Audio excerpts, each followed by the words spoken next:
Hi, I'm Daniel Tremblay with Florida Minute, and this week we're gonna go discover the Jiggs Landing Preserve, probably Manatee County best kept secret. It's very easily accessible from State Road 70. It's about a mile south. It's near I-75. I say best kept secret because I bet many Manatee County and Sarasota County residents don't even know about it. It's a freshwater reservoir and a 6-mile river with so many things to experience. They have a restaurant there. You can rent boats, kayaks, fishing gears. They have little tiny cabins that you can rent overnight. Nice boardwalk that you can walk, and they have tours. Let me read it here. I don't want to get it wrong. They have a sunset tour. It's an hour and a half.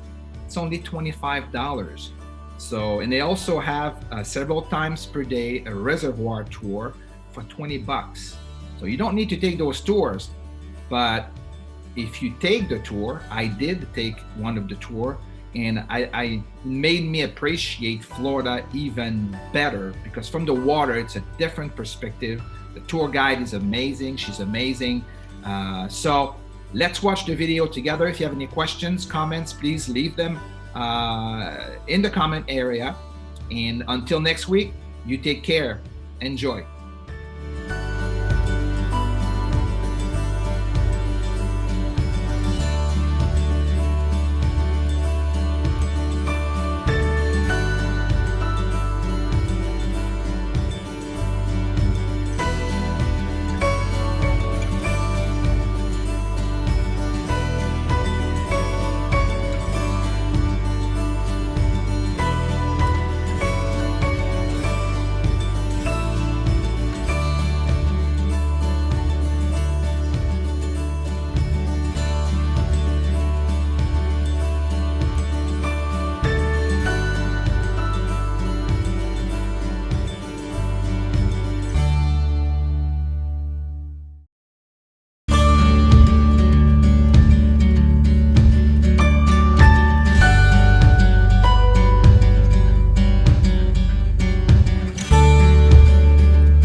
Just met the girl in my dreams. It's different than I thought it